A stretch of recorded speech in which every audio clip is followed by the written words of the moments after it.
I'm Mo Rocca, and I'm excited to announce Season 4 of my podcast, Mobituaries. I've got a whole new bunch of stories to share with you about the most fascinating people and things who are no longer with us. From famous figures who died on the very same day, to the things I wish would die, like buffets. All that and much more. Listen to Mobituaries with Mo Rocca wherever you get your podcasts.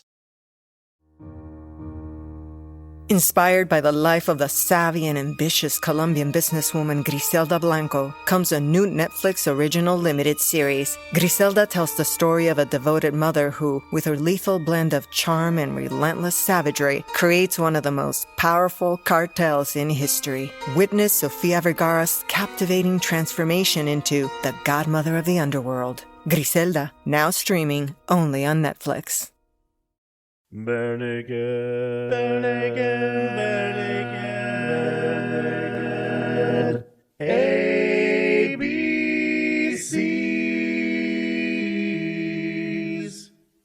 Welcome to the Bare Naked ABCs, where we discuss every song from 7 to Y. And joining me tonight, I have Aaron. Welcome, Aaron. Hello, good to be here. And of course, you may call her the new kid on the block. Welcome, Heidi. Hello.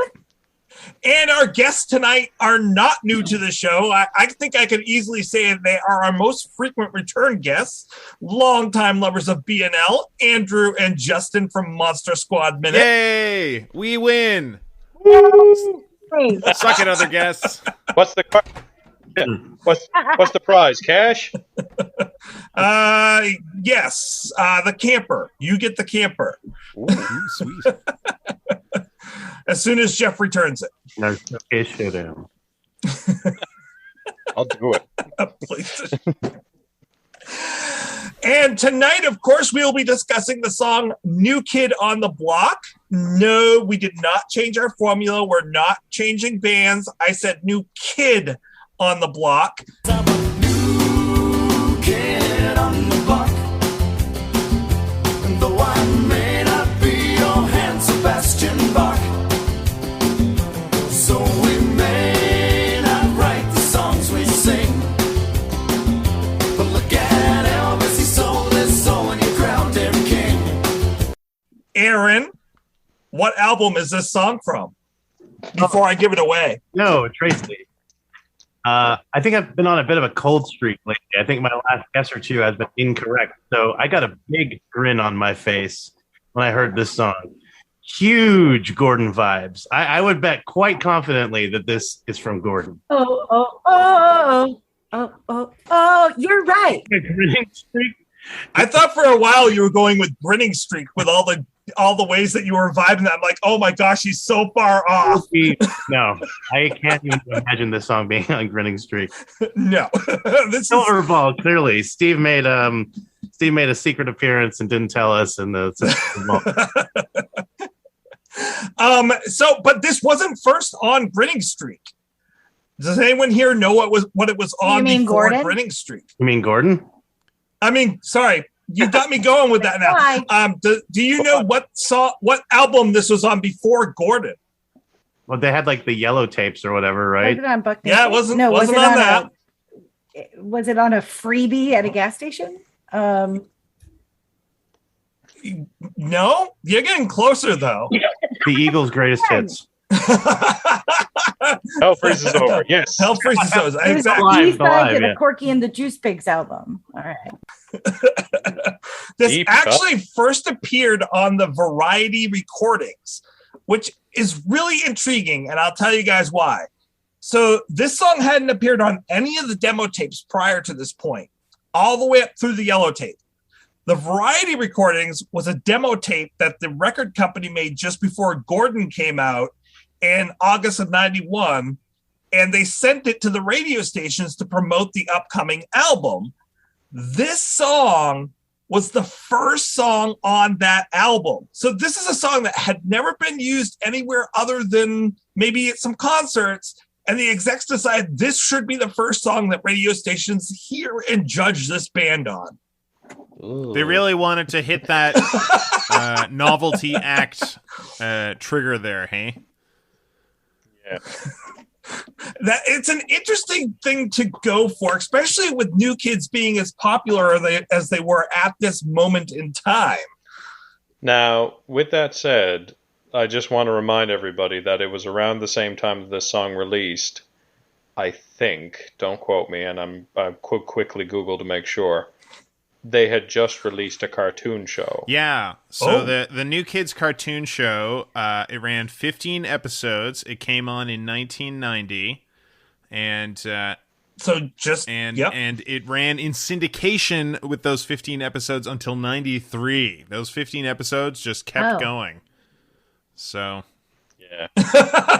Just keep replaying them over but and like over as again. popular as the New Kids were at this time, it was equally popular to hate the New Kids. So I could see the producers were like this song is going to find an audience really quick. And then it didn't. They never released it as a single very wisely. No. It's a fine, you know. I mean, Bare Naked Ladies' follow-up hit, Hammered Man, also kind of really hit very good. One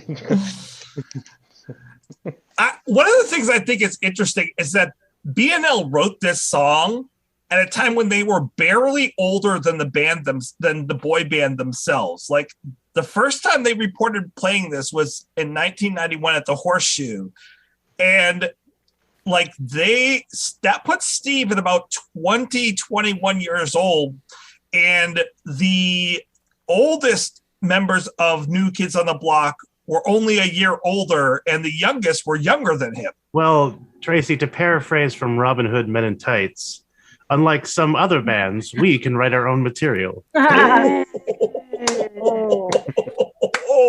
Super harsh, Aaron. Nicely done.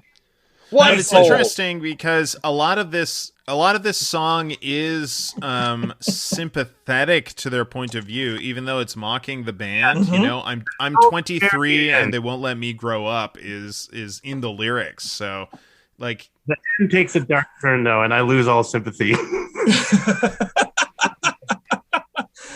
There's a couple of facts I want to make sure we get to before we get to the discussion of the song. This song is actually a really deep dive. Not only is it on Gordon, they have only played this song 3 times between 1994 and 2006, and they have not played it again since 2006. So you have to go all the way back to 94 to really find them playing this on a rotation. My guess as to the reason is that's when they lost Andy. And Andy is an important contributor to this song. Okay. We believe you. Okay. Like the Ghostbusters, we're ready to believe you. Well, I mean, this is a very jazzy song, so I definitely believe that. The other thing that's important about this song is that this was the first time that BNL actually appeared in a studio together, all 5 of them, for a recording. Because before this point, it was 4 of them at a time recording together. And this was recorded before Gordon. So this was that first time that they were all in the recording studio together. Something else really weird about this song that kind of shocked me is that Bare Naked Ladies didn't write this song alone. With a Scott Dibble. Correct. This was written in Concord with one of their touring guys, Scott Dibble, and he's one of it's one of 2 songs that they wrote with somebody on Gordon, the other being Crazy. Mm-hmm. By the way, Scott Dibble, we know you don't listen. Please come on the show. Right? I actually wanted to talk about Scott Dibble for a little bit. Finally. I tried to reach out to him. Scott, I can't find him. Tracy. So Scott Dibble was a person that actually toured with BNL for their first tour around Canada. He was with the Watertown Trio first, and then he signed on a label, had his first album called No Singing at the Dinner Table.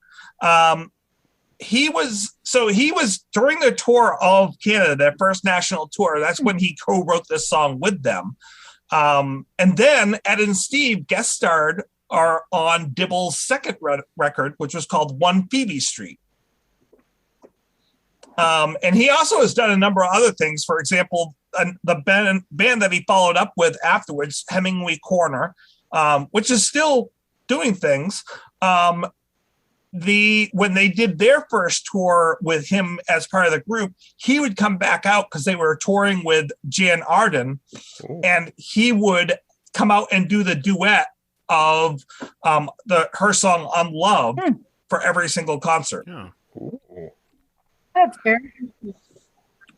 And by the way, I recommend people go out and listen to Hemingway Corner. Like, it's really kind of cool. It's like they describe themselves as Cosby, Stills, Nash and Young, meets America. Crosby.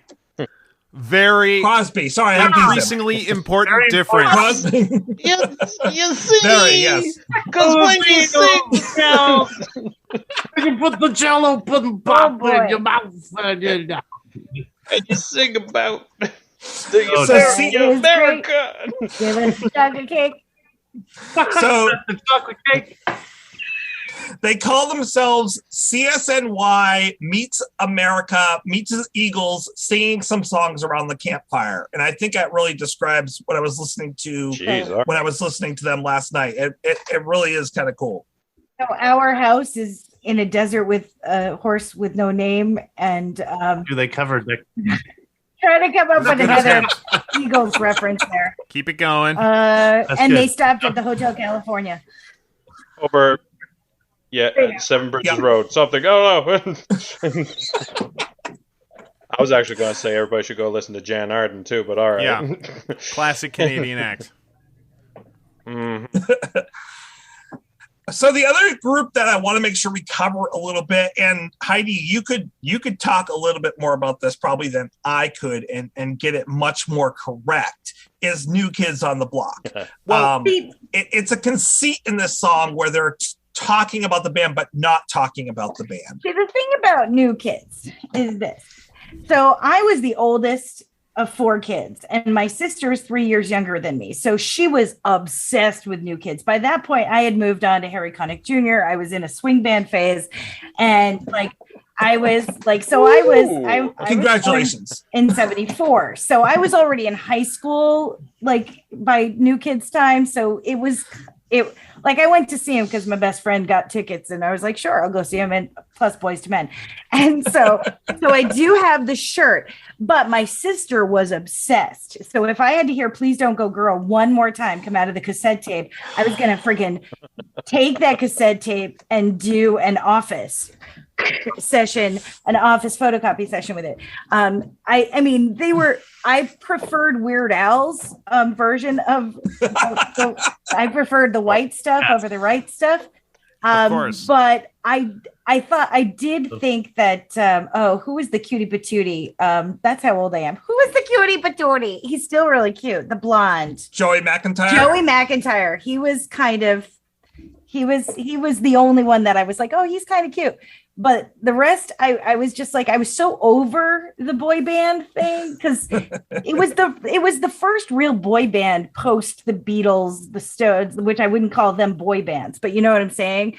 I don't remember having boy bands in the 80s or 90s. Well, Duran Duran, but I mean. So the guy who created these guys, Maurice Starr, actually created New Edition. Oh, I forgot about New Edition and Menudo. Yeah, I totally forgot about Menudo. And then New Edition got rid of him. And Musical Youth. Yes. Oh, I forgot about New Edition. Yeah, that was Bobby Brown. And so, yeah, that's true. But it wasn't my thing. I was a dorky high school band geek. I was into, again, Harry Connick was just coming out and he was young and he was hot and he could sing and he could play. And I became obsessed with him. And then I went down a rabbit hole of 1940s swing music for a while. Honey, listen, we just met, but you're reading my list here. Oh, good. We're all so as good. far as New Kids, again, I remembered a few of their songs, but they were huge. My sister had their posters all over her walls. She listened to the cassette tape over and over, and it was It was so annoying. They were kind of annoying, and they had the dance moves and stuff, but it wasn't my scene. I was just 2 years above that scene. And I think that's important. Well, because can we go ahead? Can we?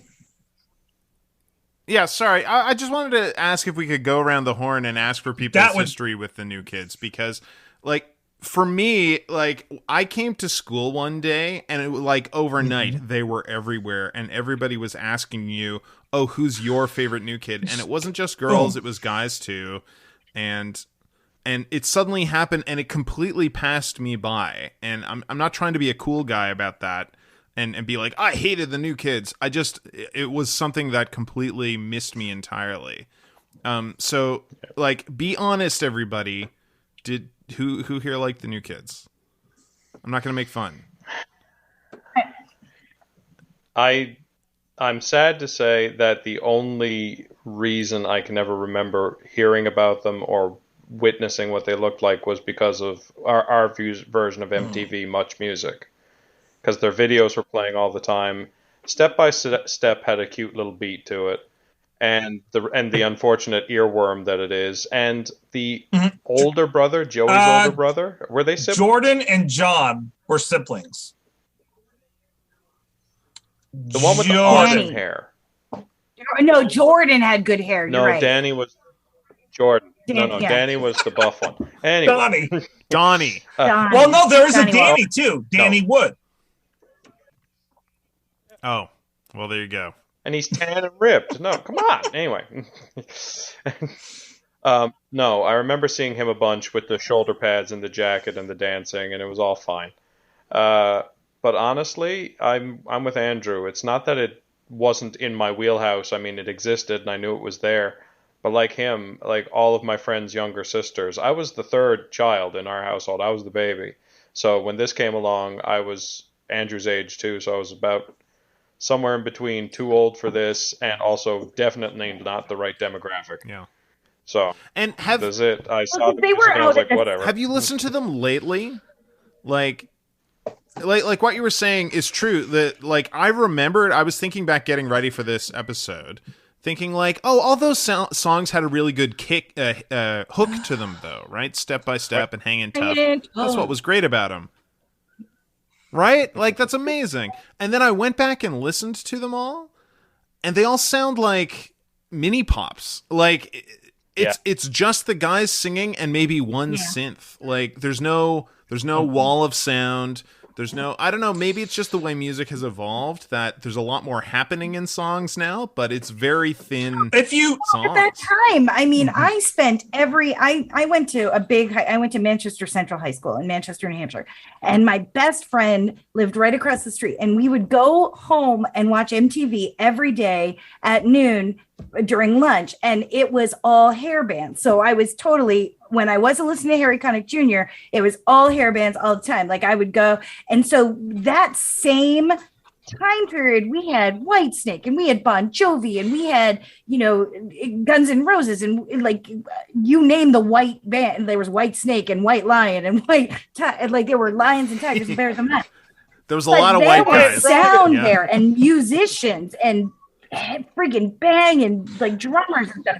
New Kids was but like, if you listen, like, not that. If you listen to the pop at that time, pop at that time was very simplistic. I mean, you think about Cyndi Lauper, you think about Madonna, you think about, I mean, it's basically person with synth and fake drums in the background. And if you go back and listen, I was mentioning before New Edition, which Maurice Starr also created. You listen to New Edition, then you listen to New Kids on the Block, and there is literally no difference between the two or any of the sounds of those bands. Which is why I think when Boyz II Men and that next, like, they were something so special and so different, and their harmonies were magic because they were quality musicians. But this is when they started then figuring out the formula of the boy band, and that's why in the 90s, the late 90s, we ended up with NSYNC and 98 Degrees and Backstreet Boys and you name it, because they figured out the formula. They built off from the Backstreet Boys and New Edition, but this was the original formula.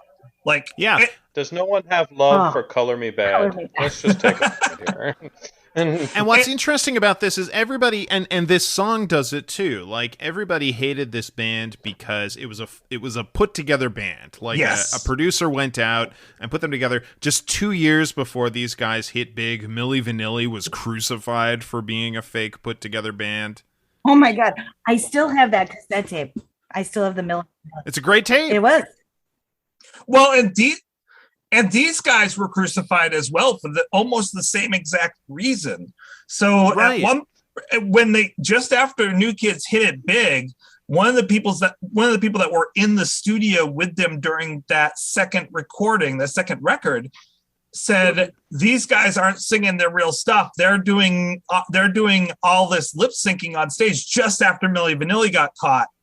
There was a huge scandal. New Kids came out and actually flew back. They were in Australia, flew back to America and got on one of the talk shows and said, no, we do our singing on stage. Yes, we use a background tape, but that's for our background vocals and the background sounds, but we do everything else live, meaning dancing and lead vocals, guys.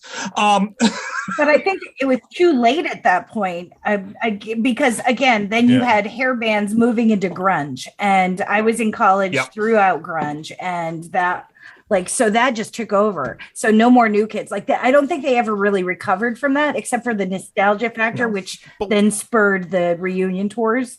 But what's fascinating is that really grunge was its own thing. And then grunge was much more about the hair bands. When you look at how music progressed, grunge now feels more like it stopped and then New Kids just took over, and it's been New Kids ever since. Because, we hated New Kids because they were manufactured. We hated them because they weren't singing the songs on stage. We hated them because they weren't writing their own songs. And then by the late 90s, like 5 years after these guys, Spice Girls were doing it, Britney Spears was doing it, and nobody cared. Like, that's what you do at that point. And we're fine with it. Like, as late capitalism takes hold, and we're like, well, it doesn't really matter why they're there. They're just trying to make money. Of course they've got a perfume. Of course they're pushing these shoes. Of course they don't sing on stage. They're dancing. Like, we don't care about that stuff anymore, even though that stuff was death at the time that New Kids was coming out. Yeah. Now I'm sad. You should be. And I thought that's what grunge was supposed to do. Hey, Aaron, we never asked you. Did you encounter New Kids on the Block in the crib? No, I was going to say that I hated them with a fiery passion, but that's not accurate. They really weren't on my radar too much. I was peripherally aware of them. I had heard a few of their songs in passing.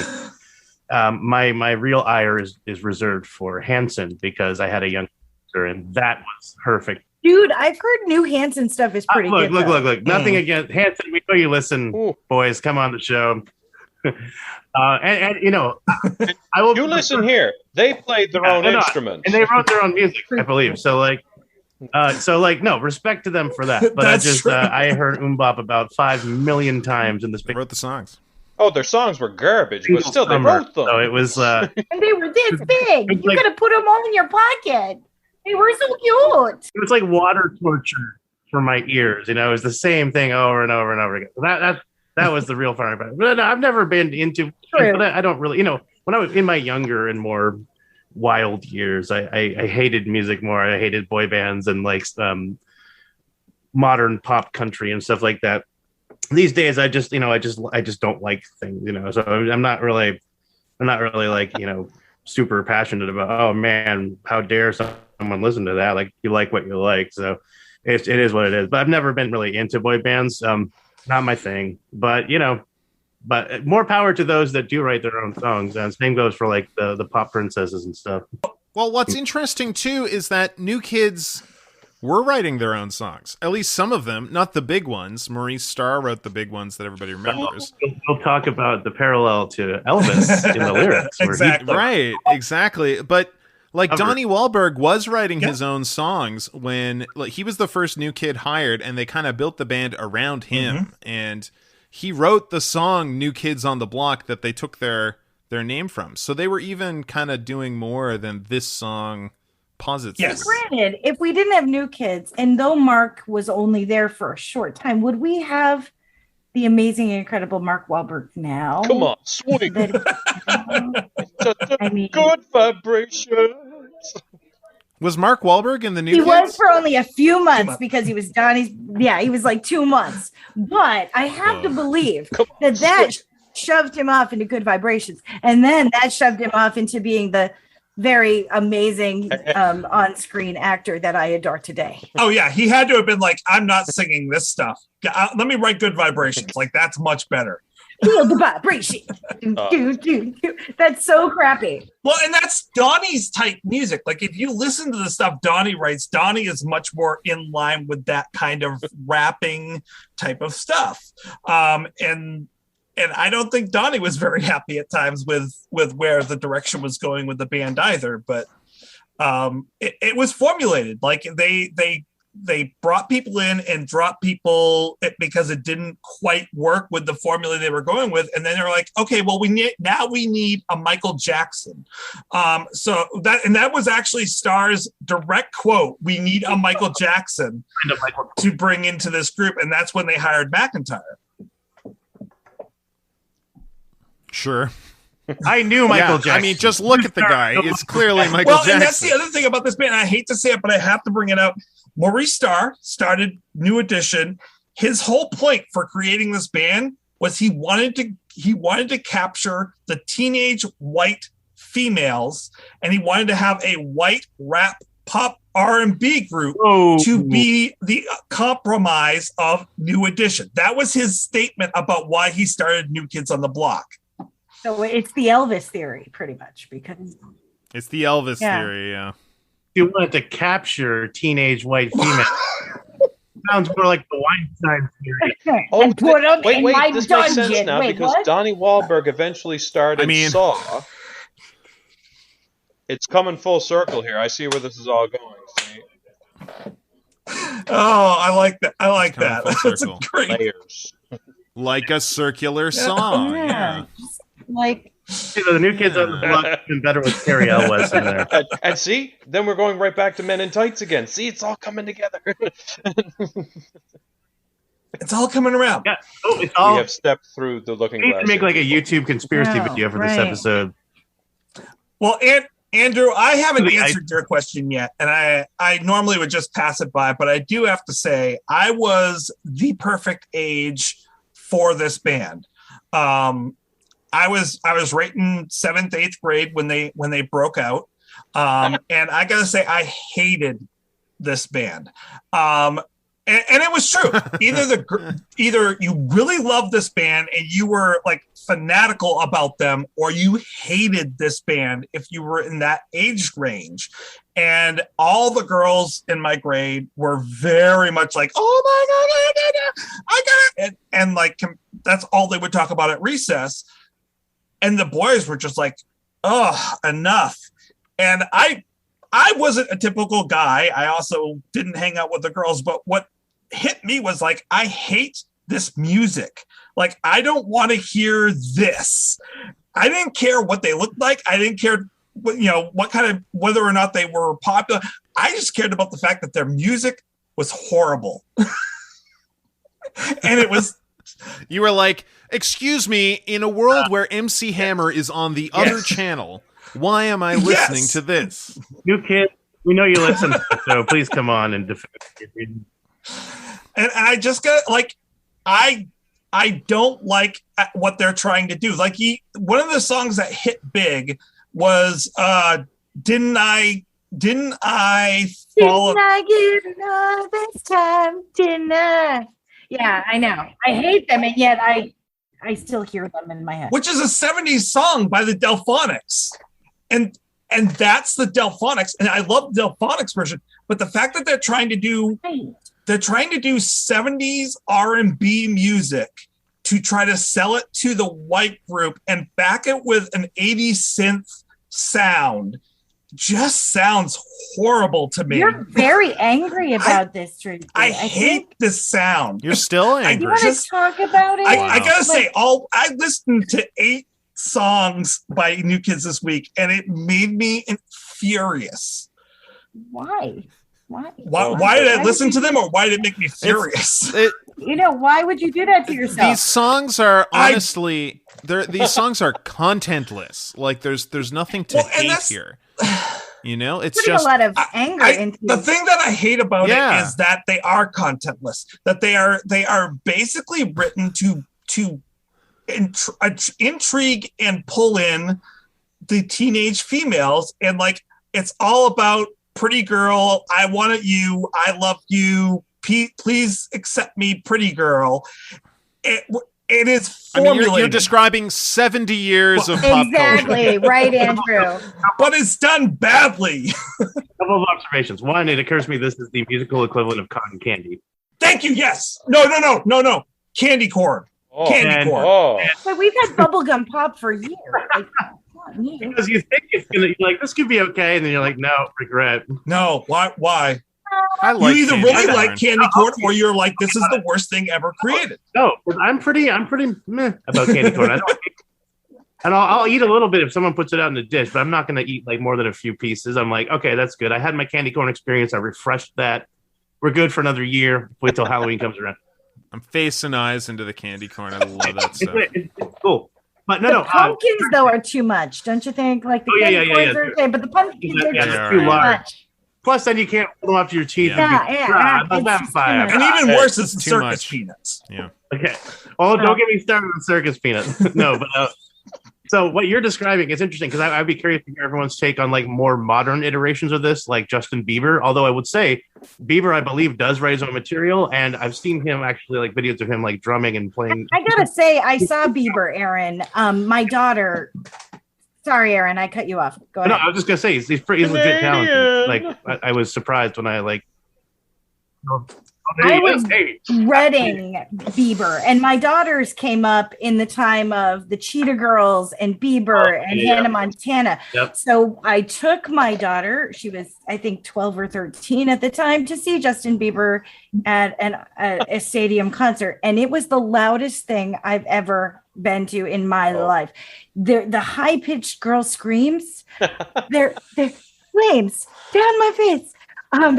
They're just insane. But I then, after dreading it, after I admitted that he was one heck of a musician, he played numerous instruments, and I was very impressed by his musicianship. So, but were the songs any good? No, the songs weren't very good at all. But I was impressed with his showmanship. I mean, he's no Barry Manilow, but you know. I don't want to get nobody. But holy wars here, but no, I had an observation. But the reason I brought this up is I don't know if you guys are familiar with Bo Burnham. He's a comedian, and he's actually a very talented musician as well. He recently put out a special Inside. But from a previous album or tour or whatnot, he had a song called Repeat Stuff, I believe, which was essentially this conversation in a nutshell. It was about how, like, every one of these kind of boy band pop songs is written to be as generic as possible, like a fortune cookie or like astrology or something, so that you'd be like, oh, that applies to me. And one of the notes I made this week while watching all these, well, I'm not going to call them wonderful videos, these videos, was there were two of them, Be My Girl and Please Don't Go Girl. I think they literally used exactly the same footage and just rearranged it for those two videos. I was watching going, they're literally the same. Oh my gosh. It's like it was a and the song Stop It Girl sounds so much like the Osmonds. Sorry, I'm just laughing at how many song titles have girl in the title. Like every single one. And by the way, New Edition's major hit, Candy Girl. Like Candy Girl. Candy Girl.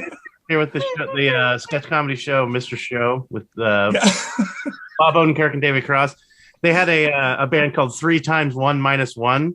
And like every single video is like, ew, girl, ew, girl. So Stop It Girl, I was listening to it. I'm like, wait, I know this song. It's because it was almost a direct ripoff of the Osmond song, One Bad Apple, if you put rap music behind it.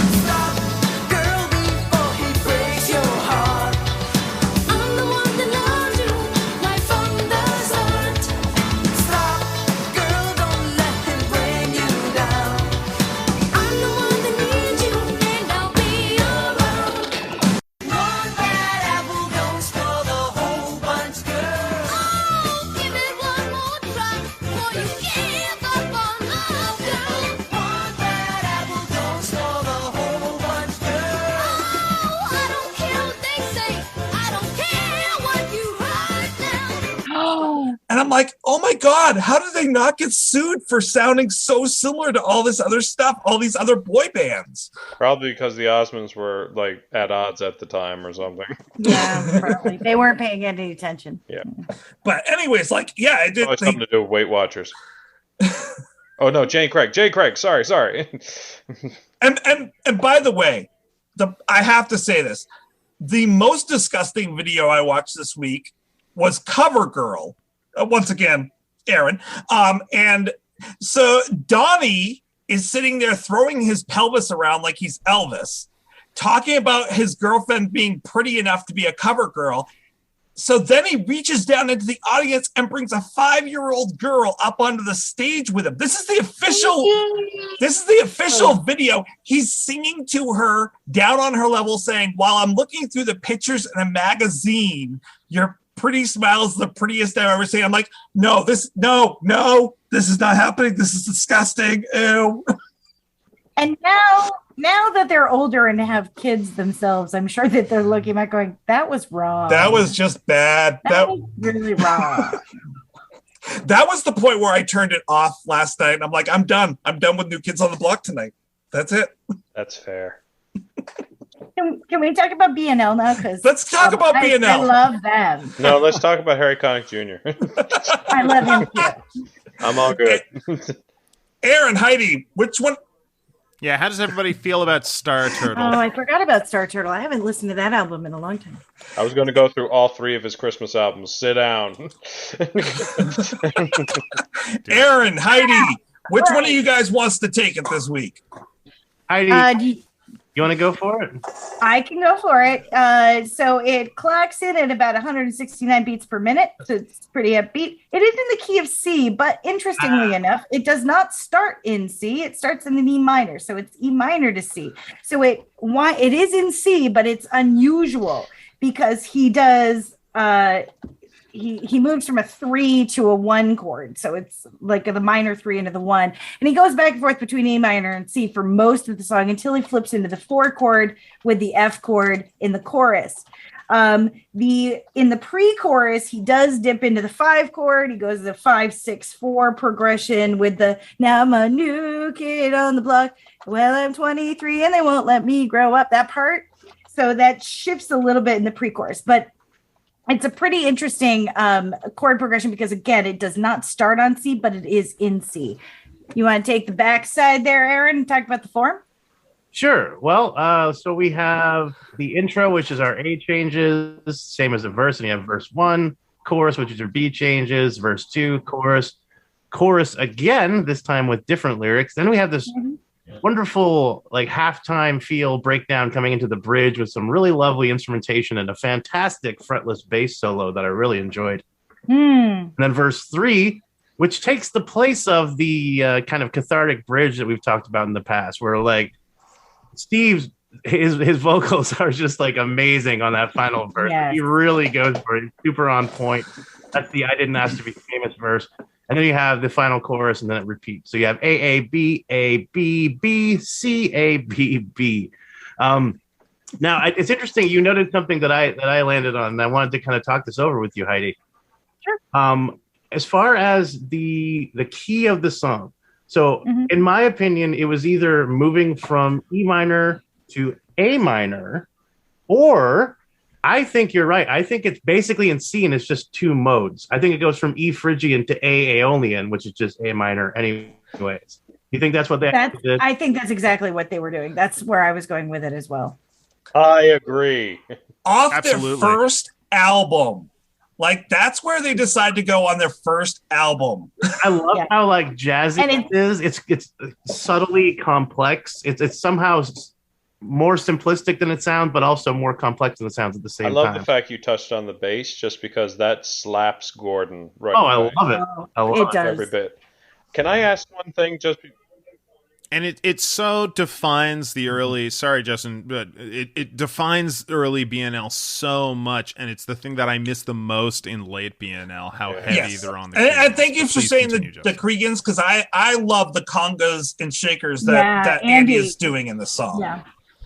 Well, go ahead, Justin. That was the other thing I was going to say. 2 things. One, when you were breaking down the ABABCD. By the way, I listened to Abacab by Genesis recently. I only realized that was what it was about. But anyway, when you were breaking down the verses, I called it a faux chorus. Like, it was almost like that one chorus that he was about to break into, and then he talks about the draft, and then the woman calls back to him, and then it's the real chorus. It's the only time I've ever heard them do this. This whole idea, like this was technically the chorus, but it was another verse because it was only Steve singing. And I wanted to call They out to do that. have some other examples of pre-choruses. Okay, but in this case, it was like a faux chorus. It was like he was going into the chorus, but it wasn't the chorus. And the reason was because the auto-tuned backers weren't there.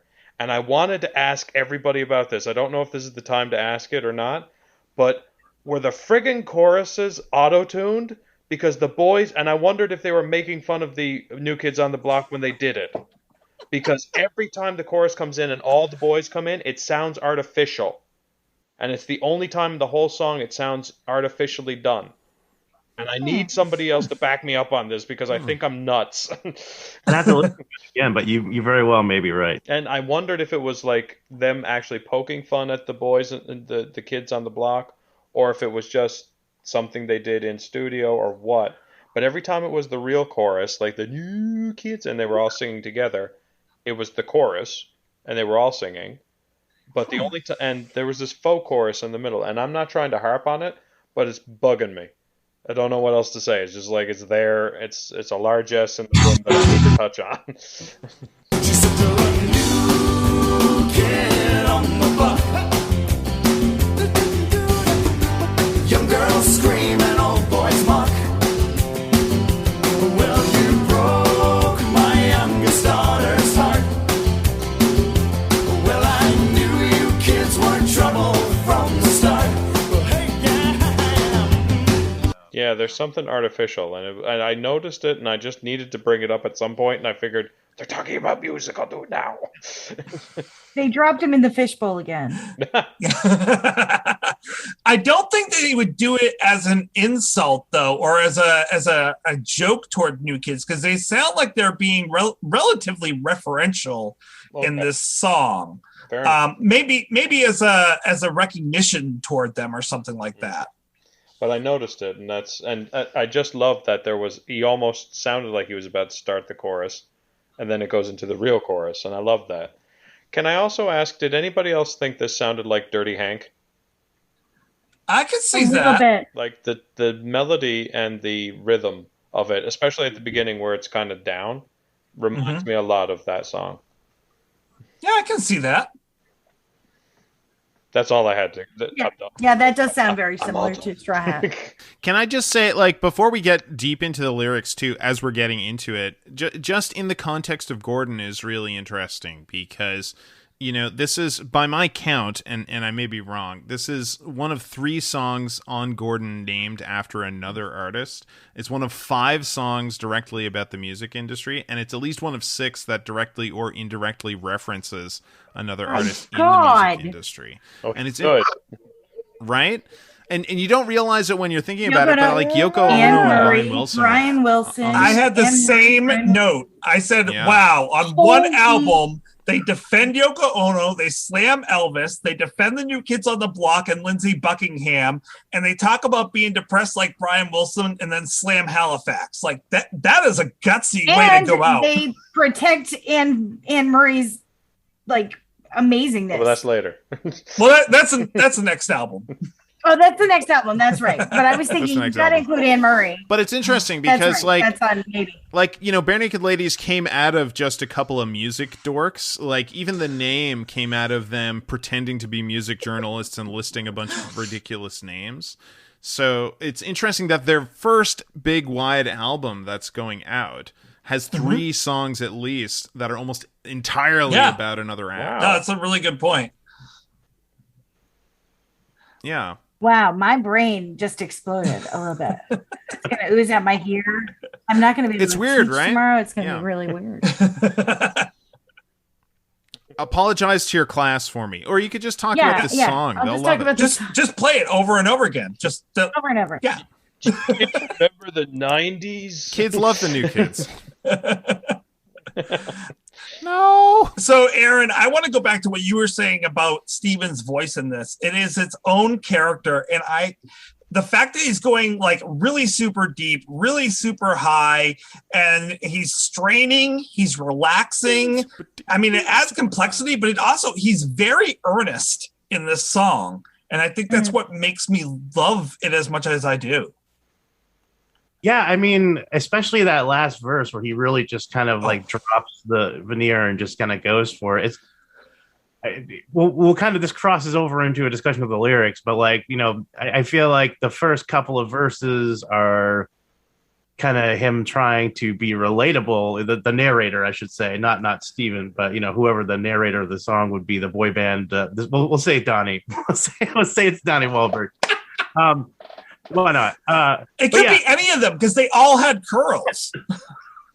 So, but yeah, like Mark's brother is singing and trying to be like, hey, yeah, you know, like this is harder than it looks, you know, like and to an extent, and this is why I say, like, I think to a certain extent, like they kind of win you over, empathetically speaking, early on in the song. It's like, yeah, you know, like somebody mentioned Michael Jackson, you know, like I wouldn't compare the New Kids to Michael on any level, but like as an example, Michael Jackson, say what you will about the man, he was robbed of his childhood. Yeah. And basically very similar to Mozart, actually, where his parents had him go on tour and perform for people from like the age of 5 or whatever. So, you know, but to a certain extent that you do see that happening here where they're not able to, they feel like they're kind of stuck in this kind of teenage persona that they're playing, and they almost like Peter Pan, they can't grow up, you know what I mean? Or whatever, like they're not being allowed to mature. Yeah. And it's interesting because with Michael, like, because he had to grow up so fast and was denied that, it kind of seemed to have stunted his growth later, at least emotionally. But what this song is positing is that these are fully grown people who are not being allowed to be people. It's not that they didn't have a childhood, they did, and now they want to leave it behind, and they're not allowed to do that because they are tween girl fodder, and that's where they're going to stay as kids. It's even in the name, they're kids. You're not allowed to grow up. Well, and it was you know like, what I mean? You think back to the Beatlemania or, you know, the crazed Elvis fans and things like that. But that was not in the age of MTV. That was not in the age of music video. So girls had access to them 24/7. You could turn on the TV and there they were. And so you felt like you owned a piece of them, not me personally, but I think in some ways. And then you bought the lunchbox, and my sister had all of the pins and the jacket that had New Kids on the back, and, you know, all of those things. And so you really, and for some, it really blurred the lines, I think, for some, especially prepubescent, early young teenage girls, like they really, again, thought that they earned a part of the band, if you will, kind of like when people would rip off Elvis's clothes, or, you know, part of the Beatles stuff. But I think that's the issue too, is they had them. So they didn't have a choice. Like, they got into this, they wanted to have fun, they wanted to have a band, they wanted to, you know, but then when it became like, holy crap, like my best friend played. Okay, so my best friend and I grew up in Salvation Army church, and she worked at Camp Sebago, which is the Salvation Army summer camp up in Sebago Lake in Maine. New Kids were doing, this was 91. They were doing a show in Portland, and they needed a backup kids chorus to sing for This One's for the Children. Remember that song?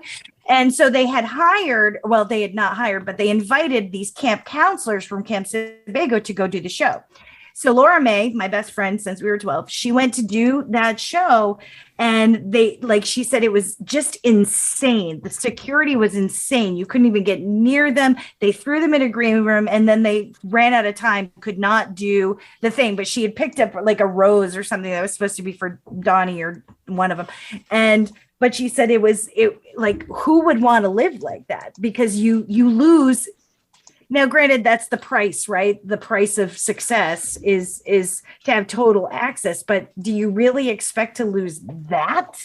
But I think it's interesting. Like, so Steve actually like realized this before they even hit it big. Like he's sitting here and reflecting on what it must be like for this band that has become big, that's actually right at their age. And he, you know, for him to be going, they're a boy band, but they're stuck in being late teens. They can't grow up. That's never going to happen to us. We're not a boy band. We came in and started at the right time where we're adults, and we can grow from there. And like, not only are they the same age, but he can put himself into that other place. None of the new kids were even 23 when he wrote this song, but he's got this line about, you know, what it must be like now that they're 23. And, you know, the fact that the person at the draft place says, you broke my daughter's heart, like, and is putting himself into that place of like, hey, what that must be like. Well, remember, yeah, and it's interesting. It's their first album, and he's thinking about the dark side of fame and being washed up. Like King of Bedside Manor, or not King of Bedside Manor, box set. King of Bedside Manor, box set. Is being washed up. Yeah. It's like lay off, man. Just enjoy. I don't think Steve could ever enjoy Steve. the ride. But they do it in such a happy way. Like, that's the other thing. This is a really, like, if you played this in a minor key and slow, this would be a depressing set their own expiration song. date, didn't they? But because it's so upbeat and in a major key, it is a bopper. It is a rocker. I wondered about that too, now that I think about it. Because this album is also what kind of introduced BNL to the world, Gordon. And middle-aged, a lot radiated, of their goofball antics whenever they're singing. Here they are running around in like cargo shorts and t-shirts, dancing on stage and doing goofball antics that I envy in my back-aching years now. But I still wear the cargo shorts. Yes. But it's the idea that like they were doing a different version of the same thing, of just being a bunch of, you know, music nerds doing it different, but they were still being very childish in some of their approach. So it's kind of ironic that here they are, you know, thumbing their nose at the guys who will never grow up with Peter Pan complex and all that. Yet at the same time, they will forever be known as the one weak people. They're like, they're never going to reach the leather pants phase of being. I'm not sure that I love really the lyrics because it's kind of gross. You know, but they're I think touring, but they're singing their old stuff. Lyric maybe is at the very end, right? Where they say, we're suspended you know, it might be in your time daughter on our bus. as like, New that's Kids a big on the Block. yikes. Like, and they to weren't me, going to keep a band. That was New what Kids kind of on the made it Block when they were in interesting their because, 30s again, they or have 40s. been building like, that wasn't, empathy. So it's basically a nostalgia reunion act. And you're like, oh, even their new it's not what BNL is at all. Well, even their new songs. I think that's why I like the songs is because it's a character study, rewriting, but it's old like, songs, you know, and it's kind of like showing you the good end of this. I know that, it's saying like, you know, this person, you know, these people they are human beings and they have their sacrifices, and not all of what they have to deal with is positive. But it's, at the same time, maybe they're kind of gross people too. And the other side of it too is they kind of kicked themselves in the pants already with the words "new" and the words "kid" right at the beginning. I mean, they are neither now. So this band, old men at the home. I don't know. I think one of their new albums is just called The Block, right? Because they're not new or kids anymore. It's like Teenage Mutant Ninja Turtles. Yeah. Like, maybe they should have just gone with their original name, Nunick. Hold on, Noah's T-shirt of the night. Ready? Yeah. Ready? Oh. Can you see it? It's in reverse. Sorry, buddy. I love you. Remember, the P is silent.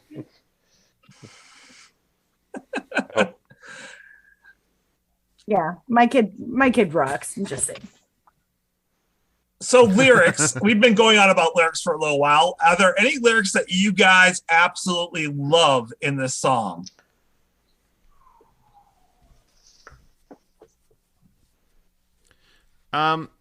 Go for it.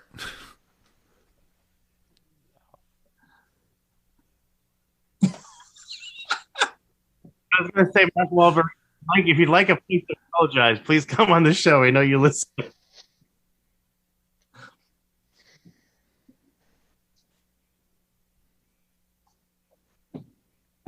I'm sure he'd love to go over that part. And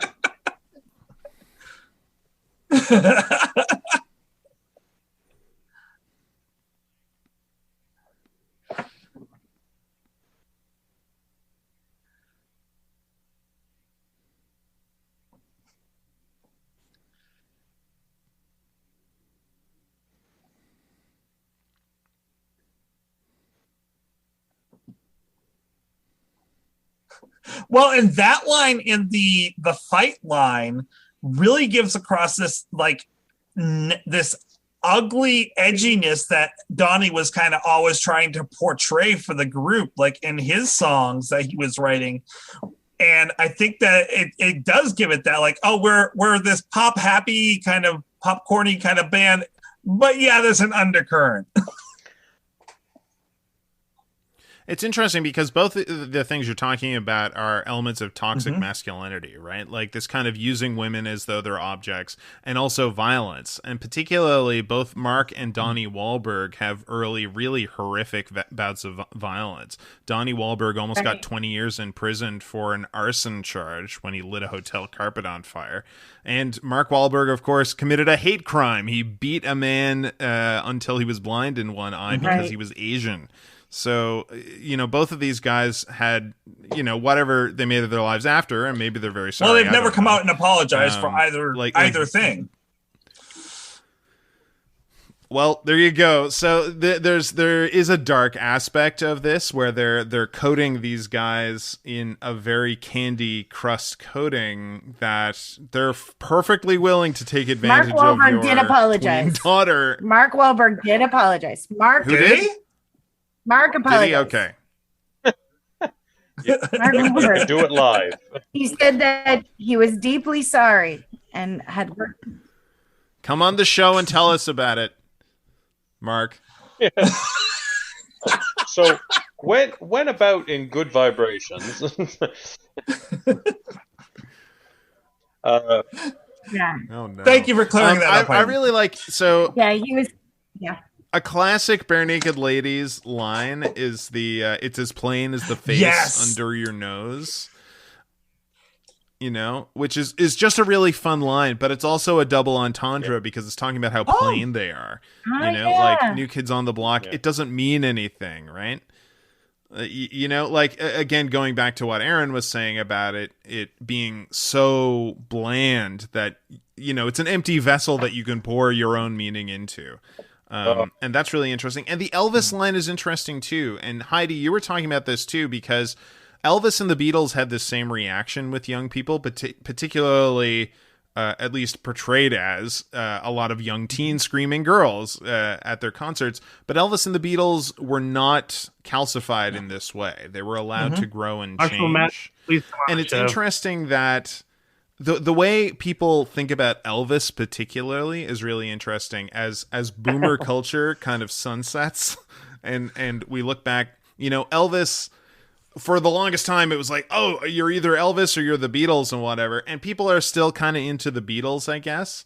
But Elvis has been kind of reevaluated, not just as an individual, but as a movement of whitewashing black music. And then you get guys like Chuck Berry, also not a perfect individual, completely taking over. When people talk about early rock and roll, they talk about, well, Chuck Berry invented rock and roll. And then... like white guys took it and created Elvis and what have you. Like people, I don't think people think about Elvis today the way they used to. Well, and I think that goes right along with this group though, as well. Like, as I mentioned before with Maurice Starr, like he was intentionally trying to whitewash R&B music, which is. But I don't think Elvis was not Yeah, and it's intentionally weird. trying to whitewash black music. Elvis Well, no, but Maurice was not at all. I mean, when he went in to record and they said he sounds like a black dude, we're going to put him on that radio. Like because he entrenched himself in that culture. He bought the clothes. He went to the clubs. Oh, sure, So sure. He wasn't And doing it there's on there's purpose. lots. No. But this group was. but I should say that But their producer, their manager, was specifically and intentionally trying to do that, and that disgusts me, to be honest. Like the fact that he intentionally did that. Right, but going back to like what I was saying about rock and roll, like the point of all of that is that black music wouldn't sell, so they got white guys to do it. And whether or not the white guys had the best intentions, you can also argue that having white guys performing black music is what brought that to a bigger audience. There's a difference between Elvis and Pat Boone singing. Like Pat Boone singing Tutti Frutti was horrifying and terrible. I mean, Pat Boone, please come on the show when you stop doing those commercials for whatever. But yeah, I mean, there was some horrifyingly bad whitewashed music because exactly, Andrew, they were trying to get it on the radio, and they figured, well, I mean, they were crashing Elvis's records because it was inappropriate for public consumption. Like, because he sounded black and he sounded like something you didn't want your daughters to listen to. So so there was a lot of that intentional going on in the 1950s, but this was created. This became a machine of creation in the 80s, late 80s and early 90s. That, I mean, they found the formula. Yeah. I want to go back to something you said, Andrew, real quick. That the face and nose line is once again B&L flipping a typical normal thing. We normally would say the nose on your face, like it's as plain as the nose on your face. They flipped that line. It's as plain as the face under your nose. So they're like, okay, well, let's play around with that a little bit. Yeah, I don't know if there's a point to doing that other than it being fun. I'm not sure it really says anything otherwise, but it is an interesting line that they did that. Heidi, we didn't hear your favorite line. I'm thinking that is like where you can see my name, like their name is in lights, and the girls are lifted their faces up, so it's almost like they're like. So I'm wondering if it has like they're looking because their name is big and in lights, magazines. So maybe it has something to do with that. Like the face under your nose when you're reading all the magazines, the teen gossip mags. Oh, that could be it too. I could just say it's a funny line and the guys are just really funny. I think it was just a funny line. Sometimes water is just water, Heidi. Justin, do you have a favorite line? The Elvis one's a big one because of just what it means. But hang on now, I had it here. I had to actually go look because the line where it actually says he sold his soul and you crowned him king and all that. I mean, I did a paper way back when about Elvis and the Beatles and how they were screwed, and it was more his movie career that really skyrocketed him on top of his music. But anyway, because then you also got to see how pretty he was. Could that also be a reference? Because he sang that's right. Spiritual music before he did rock. That's what he was in choirs and gospel music was his bag. And then they got him shaking his hips, and then everything went downhill from there. Well, and that's the reason why Ed Sullivan basically crowned him for the American public when he sang a gospel song on Ed Sullivan. And if Ed Sullivan said he was a good boy, then the American white middle class would say, "Oh, Elvis is a good boy. We won't make his records 15 surfer movies." But anyway, but the thing that I love the most about this song is. And I don't know if I'm reading too much into it because it could be that they're making fun of how easy it is to make a rhyming song for a bunch of little pop boys to sing or not. But the fact that the best thing that they could think of to rhyme New Kids on the Block with is Johann Sebastian Bach. And you're sitting there kind of just going, really? Like, that's what you picked? All right. I mean, that's fine. But the fact, yeah, okay, we all Okay, know guys, you were band geeks. fine. Thanks, guys. You know. I know, right? And just to make sure you Luddites know who music is made by, we'll throw out a big one, eh? So I laugh at that a I bunch agree. because it's both them poking fun at the audience for eating up like the New Kids stuff, but at the same time they're also making fun of the fact that it's basically like rhyming baby with baby in the same damn song. You know? So I laughed at that a lot every time, and the fact they repeat the fact that, and I also had a lot of fun with them trying to sing the lyrics in the background of the last chorus. That's a hoot. So yeah, we haven't gotten to that yet. Yeah. So how many references did you God. guys catch? Step one, really begun. Yeah.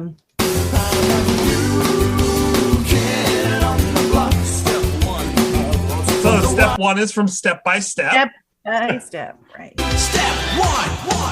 We can have lots of fun. Step two. There's so much we can do. Step three. It's just you and me. Step four. I can give you more. Step five. Don't you know that the time is arrived? And oh. There's no need to be afraid of us. Came from Right Stuff. Yep.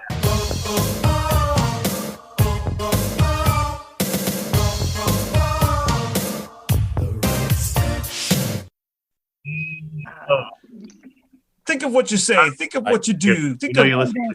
The one may not be your hand, Sebastian, but what you say, what you do. There's no I think Justin, did you get that line? I don't know at all. Oh, that one came from Games.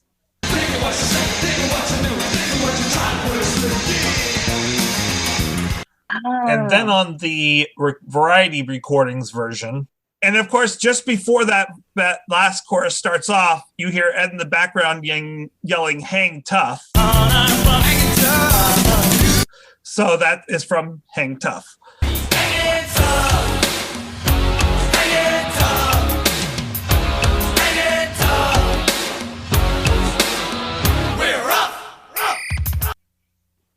There is one more reference at the end of the song. I don't know though, and I even went to some of the people who love New Kids on the Block and asked them, and they couldn't quite. But I get the feeling they're doing something which is after the OOOs, or the relatively close ones that they do.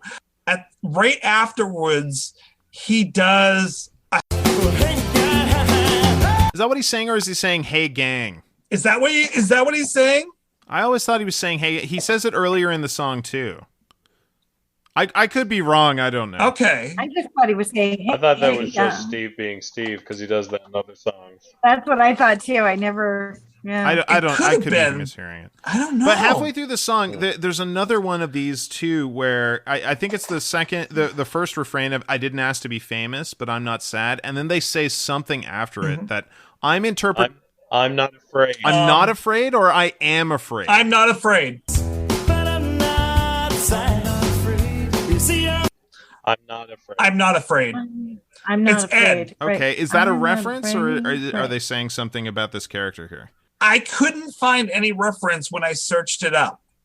It doesn't mean that it's not. It just I couldn't find that. I was hoping that it would be, because it's kind of random and out of nowhere and doesn't connect to the line just before it. So I want to say it's a reference. I just don't get. The only other thing I'm hoping it's a reference because that'd be fun. But the only other thing I could figure is that it's also the sub, and this is really reaching here, guys. It could also be the subtext behind the fact that this is a guy who has to put on a veneer of tough guyness or cool guyness for his audience, and yet at the same time he's sincerely concerned or worried about either his performance, or will the producers like this, or will the fans like this, and all the other garbage that comes with it.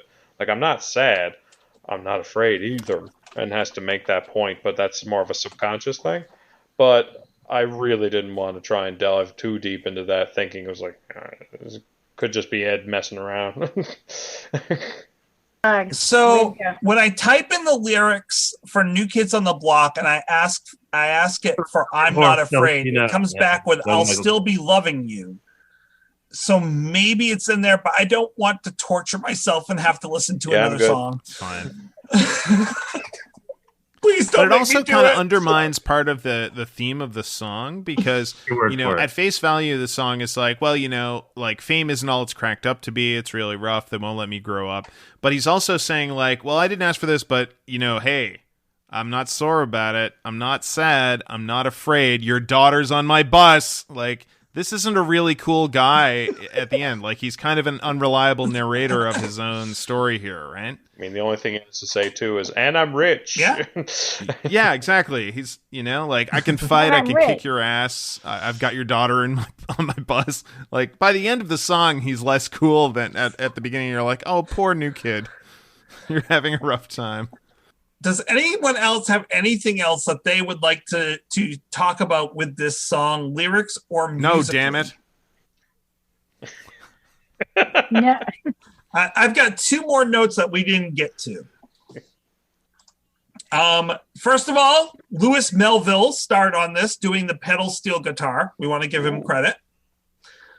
And then the other thing is that we haven't mentioned is all the false stops, all the false endings that happen throughout this song where they come to a complete stop and then continue going. And then they do it 3 times at the end of this song as well, which I find it really interesting that they do it and they do it well enough that it still feels fresh when they're doing it. Oh, yeah. I like to think that still harkens back to their early sound because personally, without sounding funny about it, I think that's almost musician shorthand for showing off. Like, all 5 of us are going to stop at the same time, and then we're going again. It's kind of like, yeah. And I love that because it just shows off that, yes, they are talented. And when they're grooving together in the one room, it's awesome to watch. But that's what I read that as. That's more just like the guys are just like, this is an okay song, but let's just do it. And we're going again. I love that so much. I think you're 1,000% correct on that. They're just showing off. What a bunch of jerks. Agreed.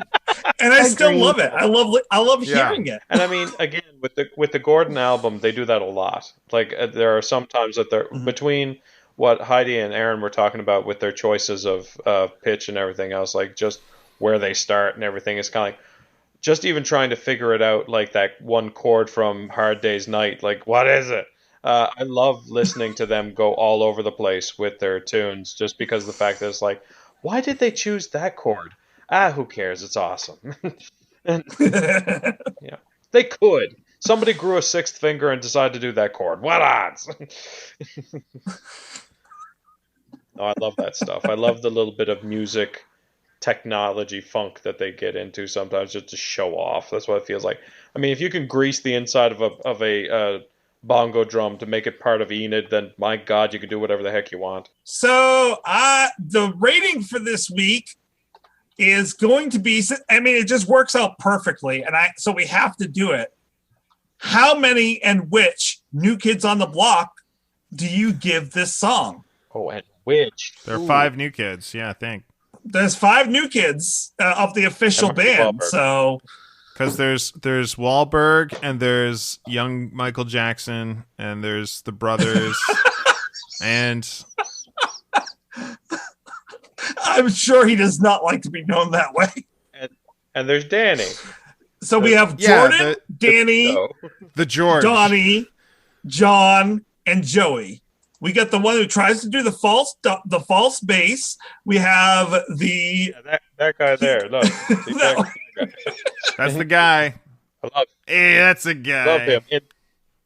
In the cartoon, he beats people up because he's the football guy. Why don't we start off with you, Andrew? How many New Kids on the Block do you give this song? I'm going to say that like Donnie Wahlberg and the young one and the guy with the hat, and I'm just gonna count the brothers as one guy. So that's only 4. I'm just gonna rank it a 4. It's a firm 4. And I think that, you know, it's a great song. It's great as part of the tapestry of Gordon, and it's a lot of fun. But if I'm putting it up next to the rest of Gordon, it's just not gonna be as up there as a lot of Gordon. So, you know, it's not. Andrew, can you do me a favor? Yeah. From now on, when you talk about New Kids on the Block, can you please not refer to it as a firm 4? There's nothing firm about it. That video ruined it for me. Oh no. I just feel like if you put this up against Brian Wilson, it's just no contest. If you put it up against Yoko Ono, it's not really as good. You know, I love this song, but if I'm putting it up against the rest of Gordon, then it's a lower tier Gordon song. So that's a 4 for me. All right. Justin. Ugh. Because he was short, I'm gonna count one of the brothers as half and make it a 3.5. So I'll give it to his other brother with the greasy hair, Jordan, Janet. What is it? You know, help me out here, Hyde. Jessamine. Jadelheimer Schmidt. Sure. Not Donnie. Donnie can go away. I liked him better when he was in Dreamcatcher as that weird guy that they had to go find. Not in Dreamcatcher. Deep cut. Never reference that film. Never. No. It's wonderful. There's butt toilet monsters. It's great. No, but 3.5, just because I'm pretty much down the middle here, because I agree 100% with Andrew. It's okay. I wonder if I'd like it as much if it wasn't on Gordon. I think that's the nicest way to put it. If this was on one of their next albums, like if this, which wouldn't fit, is the other side of it too. New Kids would fit nowhere else. That's true. It needs to be on Gordon. But let's say, hypothetically, there was some 1.5 in between Gordon and Maybe You Should Drive, where they slapped a couple other songs. I wouldn't care. This wouldn't be as good as some of their other stuff. I mean, even Bedside Manor, with their rockin' driving beat at the beginning and then slapping into something. I love that song, even though it is the most ridiculous song I can think of on the whole slapping album. But it's okay. I like it. But I think the one thing that said it for me was the fact that it reminded me of help me out, Andrew, the farmer with the dirty Hank. Straw Hat and Old Dirty Hank. Straw Hat. Thank you. Straw Hat and Dirty Hank. It reminded me of that one, and I friggin' love that song. So it's a great song. You know, is it just because it's reminding me of other better songs, or is it its own thing? I don't know. So 3.5. Chop one of the brothers in half. I'm good. So you're rating this song less than I rated Little Tiny Song, which is great. I love that. Yes. That is amazing. That is what I'm doing. Stop judging your scores by mine. Okay? I just want to add. Moo. Yeah. Don't compare contrast. Aaron, how many New Kids are you giving this song? Oh, I think I'm fairly in alignment with Andrew. This is at least a 4. It's very good. I think I would nudge it just up above an even 4, strictly because of that last verse where Steve just goes off and has that amazing vocal run there. So I will say I will award this song 4.1. We'll say axe the hat guy and add in a temporary appearance from Marky Mark. 4.1 New Kids out of 5. Oh, he prices righted me. Da, da, da, da, da, da, da, da. That brings us to Heidi. I am in alignment with, I think, Justin, that, or maybe I'm more in alignment with Andrew at this one. I think Jim's bass solo is so cool in this that it kind of gives me it just gives me good Jimmy Creeggan vibes. But I'm going to give it a 4, so I'm going to take Joey McIntyre out of it. So I can keep him up. Is he the guy in the hat? No. He's the young one. He's the young blonde curly-haired one. So. And that's the other thing. Poor Joey. He was 3 years younger than most of the rest of that band. Was the kid on the block? Which normally 3 years isn't a big difference. but 16 to 13, that is like tremendous amount of. They needed He the was falsetto. 13? Yep. Heidi. I wasn't. Oh well, yeah, maybe. He's not 13 anymore, Andrew. He's not 13 anymore. sorry. He's like 65 now. I didn't know we were talking about them now. How old is he now? Wait, how old is Joe? Alexa, how old is Joey McIntyre? He was born in 72. Joey McIntyre is 48 years old. I'm 47, so Oh, wow. I'm okay. Yeah, you're fine. I was born in 74, so I'm good. All right. Yeah, but he's 40. He's 48 in like Hollywood years because of all Yeah. the roads. So he's like 68, 70 now. I mean, he's got tire wear. He's been rode hard and put away That's wet. But you get access Good to lord. balances out. Do you say tire wear? Like Yes, he's covered in skid Tire. marks or something? he was on the road. Sure. Huh. Gotta replace those tires. You have to rotate your McIntyres. Rotate your McIntyre. And with that, folks, thank you for joining us on this one. So right. I love this song. I think it's amazing. I'm probably gonna give it the highest score out of anyone. I love the fact that it starts off with this killer drum and bass, and then it explodes from there. And of course, that bridge is just amazing. I might hate New Kids on the Block, but I love this song. I love the juxtaposition of an adult band looking back on a boy band that aren't adults yet, and just like saying, wow, they must love their life, but it must be hard. Like, I just love that BNL is doing that at this early stage in their career. That slow start and then that built to that exuberance and celebration at the end. It's hard for me not to love this song. I have to give it a 4.65. Whoa, why don't you Whoa. marry the song? Pulling out Whoa. the big guns. Well, now I feel like a dick. And if we haven't heard from them yet because they're not here tonight, but they are hopefully going to be recording with us on Thursday. Stefan and Jeff, what are your thoughts on this song? I got Stefan and Jeff with me tonight to share their thoughts. Were you a New Kids fan, Jeff? Yes, absolutely. 100%. I was a New Kids fan. I saw them live. Wow. Yes, I actually had a huge crush on Joey, by the way. I'm a big Joey fanboy. I had a huge crush on Joey when I was in school.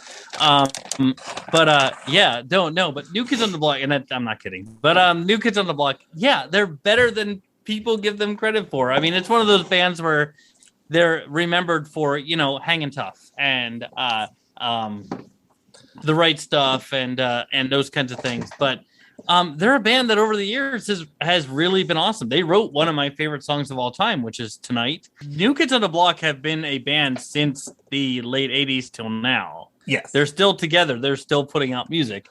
And yeah, they're still making music. They made a song 2 years ago called The Boys in the Band, which is literally an homage to boy bands from the 70s till now, where they pay their respects. They pay tribute to boy bands in the 70s all the way till now. So it's basically New Edition to BTS and everything in between.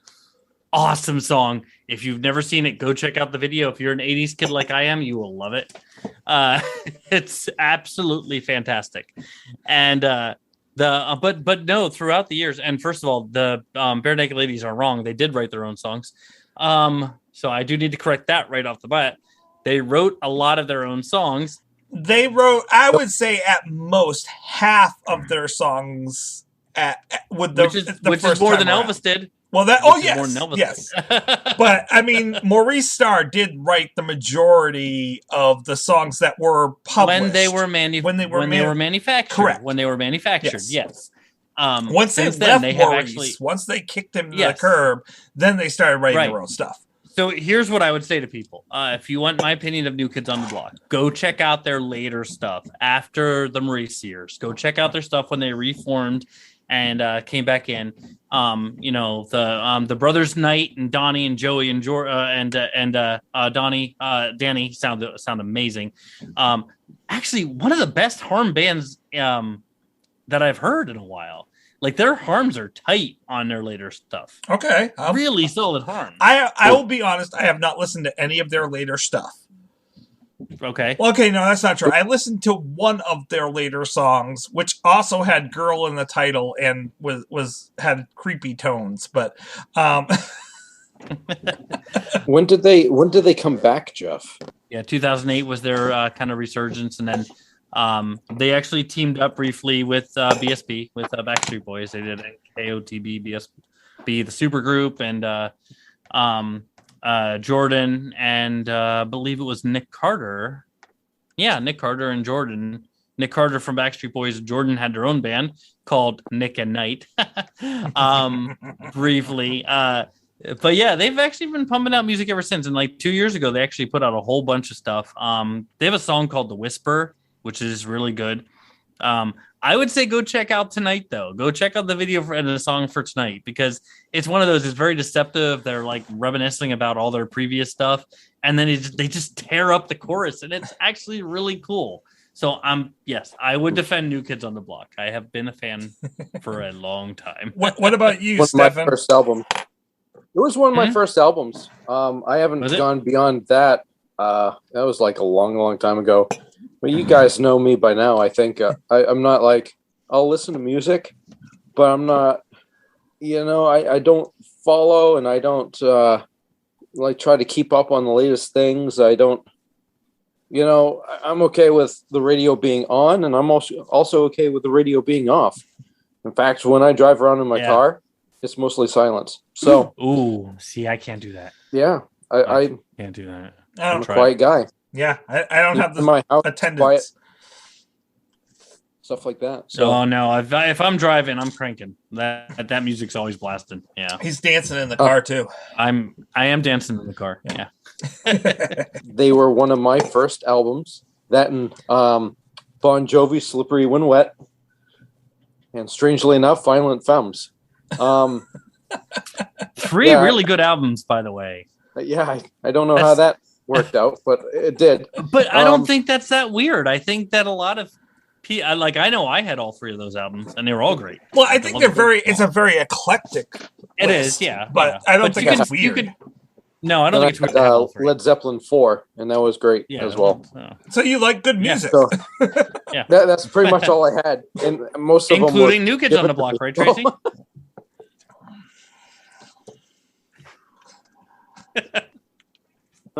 Silence is staying in. That awkward silence is sticking. Chug, chug, chug, chug. No, I know the Bare Naked Ladies song "New Kids" on the Block is similar in title to the band New Kids on the Block. Now, is it really talking about them? Is the song about the New Kids on the Block? Yeah. No, I think it definitely is taking the biggest stab at New Kids on the Block because of them being one of the first, like, considered one of the first manufactured boy band pop bands, because that's what a lot of boy bands are. They're manufactured. There's a producer that assembles a group of boys, and they give them a bunch of songs, and then they basically sell them like that. Not a new thing. The Monkees were the same thing, essentially, and the Monkees are, considered, by a lot of people, greats in music nowadays. And I think that will happen with a lot of the boy bands of the day, honestly. But years from now. But I think the song is kind of taking a stab at that whole thing. I personally don't think they're 100% making fun of boy bands. You could make the case that the song is. I think it's just referencing that kind of thing where you have a New Kids on the Block or a Backstreet Boys or an NSYNC, which is a manufactured kind of pop band kind of thing. That said, there's a ton of references about New Kids on the Block. At the end, they sneak in references to 4 NKOTB songs, which I actually love that they do that. As a New Kids on the Block fan, I'm also pretty warm on Backstreet Boys and 98 Degrees and some of them too, in One Direction, and some of the others that were talked about in like the gamut of boy band. New Edition, I love New Edition, for example. If anyone was going to have a solo career, it was Jordan, and he did briefly. Mm-hmm. He had one big hit actually on his own, but Yeah, they were one of those bands that didn't make it work alone, which most boy bands don't, except for 98 Degrees, obviously. But I do love New Kid on the Block, the song. And one of the reasons I love this song so much is because it's so surprising. It's so different. There's never a part that's the same. And the whole thing kind of sounds like a James Bond theme to me as well, too, I think. But also has shades of Box Set. I think I hear a lot of Box Set in this one, too. Box Set and New Kid on the Block, I think, are very similar songs. But I love that. The song never goes where you think it's going to go. And that's really cool. Severin, what are your thoughts on this song? This is one of the few songs that you actually knew of before the podcast. Yeah, I know. One of very few. It's like I think I only had two albums from Bare Naked Ladies. One was Gordon. And that was my go-to. That's what I was weaned on. And then I think I don't know. Was it Rock Spectacle? Is that the album? The live album, yeah. Yeah. Well, I ended up losing that CD, so I don't listen to that. It's been a long time since I've listened to Gordon. In fact, probably like I don't know, a couple years at least. But yeah, I love New Kids on the Block. And for me, it could have. I know that there was a reference to like New Kids on the Block, but for me, the song wasn't really about boy bands. It could have been about somebody showing up in a new neighborhood. Any number of different things like that. I'm not really good at translating songs, but so I mean that was my first thought that crossed my mind. Okay, but I like the song. There we go. Sorry, I'm not much for words today. Jeff, tell me what you liked lyrically with this song. I mean, the rhyme sequence, the lyrics in this song are beautiful. I mean, this is quintessential. You didn't get this quite as much in later B&L, but it's got that twist of phrase that they do so well with the lyrics, and the humor's in there. There's a constant run of humor going through this. I really, really enjoy. I mean, it's got a simple kind of AABB rhyme scheme most of the time, but I do like that they compare New Kids on the Block to Bach and Elvis, which I thought was kind of brilliant. Brilliant rhyme right off the start of A New Kid on the Block. Though I may not be Johann Sebastian Bach, we may not write the songs we sing, but look at Elvis. He sold his soul and you made him king. Like that right there, great rhyme scheme. I always loved in the first verse. Like I said, one thing I do really appreciate about the song is vocally how they do the lyrics. You can buy my lunchbox and you can wear my clothes. You can remember my name just as plain as the face under your nose. That little moment where he doesn't do the same rhythm for that fourth line. They tack that on at the end. Like those little moments in the song, I think are really, really cool. One thing that I love about the B&L New Kid on the Block is the second verse where he becomes the father for a brief second. A lot of the song is told from the point of view, at least I think, a lot of the song is told from the point of view of the singer, the boy band act. I'm a new kid on the block. It may not be Johann Sebastian Bach. We may not write the songs. It's told in the perspective. But then, or I'm not the father. I meant the mother. The chorus goes into. Yeah, sorry about that. So he goes into the. He goes in, went to register for the draft, and she said, and she stood there and laughed, and she said, "You're the new kid on the block. Young girls scream and old boys mock. Well, you broke my youngest daughter heart. Well, I knew you kids were trouble from the start." I love the fact that the second chorus becomes the mother basically admonishing him. What she, yes, admonishing him, being that parent that we all had at that time, and I've actually. Preached about this because I grew up in the early 80s to 80s. I was born in 76. I'm 45. So I heard, like, as the bands were changing in the early 80s, we had a lot of new wave and synth rock. And then we started to get the boy bands and different stuff. And I heard my parents all the time, this isn't like my music. You can't understand the words. And this isn't what I grew up with. And oh, look at the way they're dancing and look at what they're singing about. And And I said, someday down the road, I'm not going to be that person. I was determined not to be that person. So as new music has come out, and movies, especially, I watch a lot of horror movies, so I see this in the horror community too. People today are like, look at that stuff from the 80s. We don't have music like the 80s anymore. We don't have music. I'm like, no, don't do that. Don't be that person that we said we wouldn't be. But yeah, so you kind of saw it back. I do love that they snuck that in there as a chorus where they switch the perspective of who's saying the lines. And saying something that a lot of us heard, especially, girls at the time, maybe that really loved the band and a lot of boys, but it was hard to be, I'm going to say this in a way and not hopefully take it the wrong way. It was hard to be a boy at this time and like New Kids on the Block. Yeah. It was different. If you were a boy in the late 80s and you liked New Kids on the Block, you were shunned. You got hit. You were shunned. Yes. Yeah. And, or at least looked at it askance as what is wrong.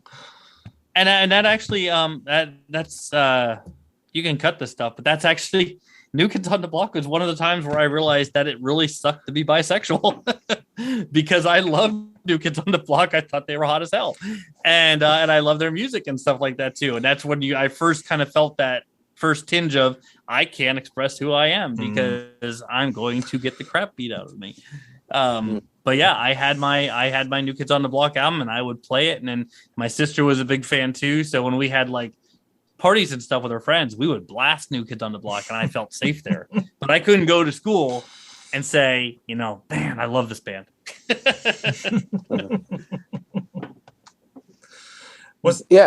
were good. Was there anything about this song that you liked lyrically, Stefan? Well, that's what I was doing as Jeff was, in the middle of a soliloquy. I was kind of just, reviewing, what the lyrics were. I can understand the lyrics quite clear that, that they sing. And it's just, you're right, Jeff, that they, it's never the same. It's all different. And I think that I never really caught on to any of that. And I really like that. I think this song is just friggin' good in all aspects of it. I think the writing is superb. I think the music is energetic and the singing is up there. And it's like they produce this great sound.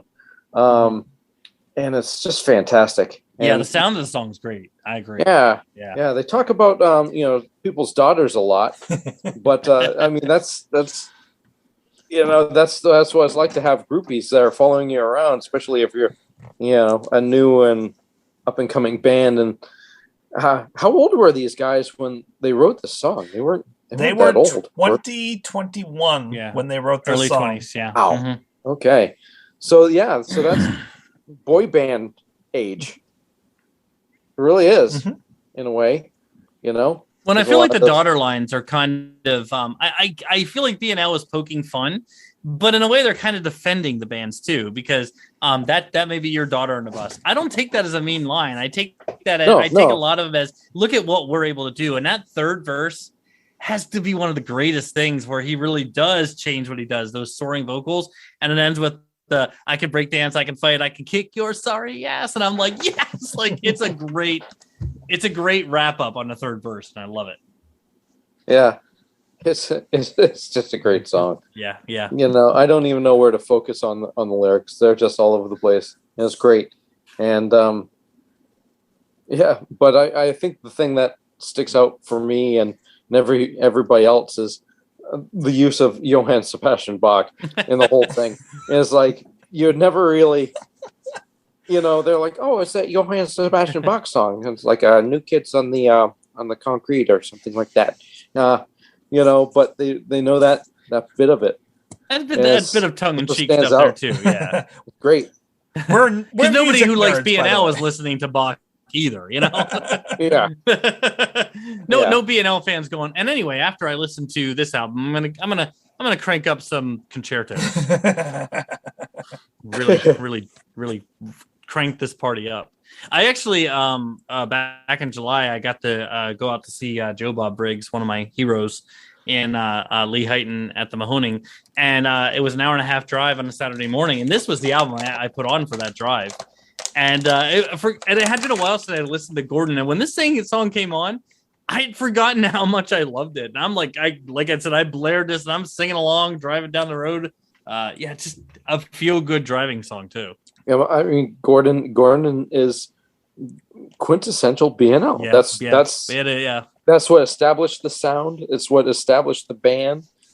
It's what established the humor and the creativity.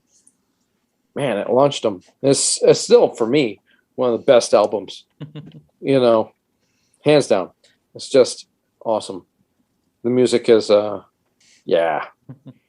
So I have a question for you both. Jeff, how many New Kids on the Block do you give this song?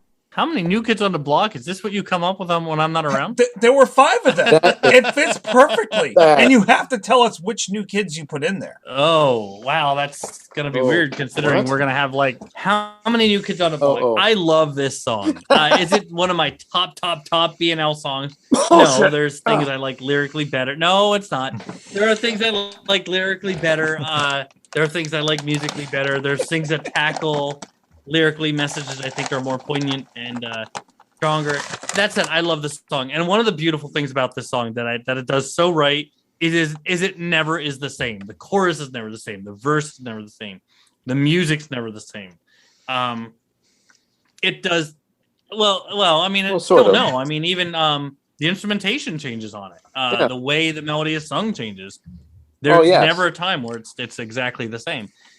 Just absolutely love it. I think it's a lyrically fun song. I think it's a fun driving song. I'm going to give this one a 4.6 New Kids on the Block. And the New Kids on the Block are obviously Joey, who's I'm a Joey stan. Got to get Jordan in there. I mean, he's the falsetto guy. He had the solo career. Jonathan, we'll put him in there. He's one of them. And of course, Donnie, because I'm a horror fan, and he was in Saw 2.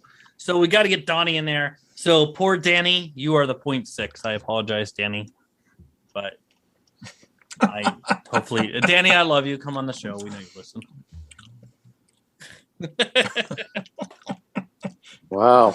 All right there, Stefan. Wow. How do I live up to that? Oh, it's pretty easy. Spoiler twist. I know. It's like, it's Gordon. It's my jam. I like it when the band is together. I was kind of devastated when Steve left. I'm like, all right, well, the band's gone. And then I went with Tracy to see BNL live in Portland, Maine, and it was Ed lead singing, and Ed, not his last name, but Ed was the lead singer. I'm like, he's trying, he's doing it, he's trying, but it's just not the same. He sang solos on songs from the beginning, yes. From the very from Gordon, he sang leads on songs. That's different than being a lead singer now, isn't it? Yeah, that's different than being a lead singer. From this building, that's it. That's not. I know, but I'm just the first making album, an example. But yeah. Yeah, no. So, yeah. Gosh, musically, it's an awesome song. They don't go over the top in spots, but they add in different elements, and the range of sounds is just spectacular. I mean, he scored it like 4.6. I was going to rank it like 5 all the way across the board. Everything from Gordon, I was going to rank 5, except for the whole Yoko Ono one, which is weird. There is a song on Gordon. I'm not a huge fan of it. I don't know if we've done it or not. I have to check. Yeah. No, I'm not talking about it. Yeah. What is that? Brian Wilson. Seriously. Brian Wilson is a 7. Yeah. All right. So how many do you give? You give this a 5, Stefan? Yeah. So, well, let's say, you know what? Yeah. Yeah. Yeah. Well, don't look down on my 4.6. I can't think The of any 4.6 reason is a huge to score, motivate- man. We're both higher than everybody else from Tuesday. Who were probably all like, Stefan is. Okay. Who were probably all like big Yeah. haters on Tuesday Yeah, well- when we weren't there to give them, spirit and energy and joy in their life. It's all good. It's all good. And as for our band members, Can you name them? Billy Ocean, Yeah. Oh yeah. Billy Ocean, Uh Lionel Richie, huh. Yeah. Huey Lewis, John Oates. Daryl Hall. Okay. Okay. No, he doesn't make the cut. Rockwell. I don't know who Rockwell Eddie is. Murphy? He had a song. I do know who that is. He had two. He had like 3 albums. He did awesome in Dreamgirls, man. And then he followed it up with Solid Norbert. Yeah. He wanted to have a music career. He actually put out like 3 albums. You remember one song though. My girl wants to All the party time. all the time. Yeah. Oh, so you were the one that was higher than me. This by 0.05. Yeah. Who is this Justin Kidd and what is his address? Oh my gosh, are we not getting a pun tonight? This is gonna mess up my world. Oh, I already did the pun last I know night. this is Tuesday. This is gonna mess up my world. Does it make you really sad, Jeff? Yeah, it makes. Is it like a new feeling, like a new type of sad? Thank you. I appreciate that. I feel You're I feel welcome. grounded now. Yeah. And so this week's appearance is not really an appearance. I apologize, but I really want to go and plug. Andy Creeggan just released Andiworks IV. Go out. Go online, buy it. It's on Spotify, but if you want to listen to it first, but I recommend just going out and buy it. Support Andy and his independent stuff. Andy, if you want to come back on the show anytime. Please, Andy. I listened to that interview this week too, and it was so good. Andy was amazing. So good. He was I so want to ask him great. questions about his approach to greasing the inside of a bongo dish. Inquiring minds want to know. About bongo grease? Oh yeah, all day. If you want to come on. Absolutely. Hey. How do you grease your bongos? When he's doing that, it sounds almost like the bongo is crying. It just sounds. The bongo's crying. It sounds like just a new sad type of sound. Nobody got the reference. Okay. No, it's because I was trying to. Crying. No. I was trying to go for the pun for next week. Oh. Because next week, I'll pun you. Next week, Heidi, we're talking about a song I know that you love, New Sad. So join us next week. Guys, do you have anything that you would like to plug? Sorry. I'd like to plug Heidi.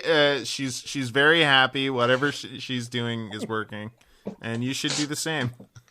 And if you, since we're coming to that season of the year once again, that comes happily with October, if you want to hear about one of the best 80s horror films ever to come out that are basically the mix of Goonies and Universal Studios monsters, then go over to our By the Minute podcast of Monster Squad Minute. I highly recommend it. I really enjoyed it. We talk it. about Halloween music and Halloween movies too, I think.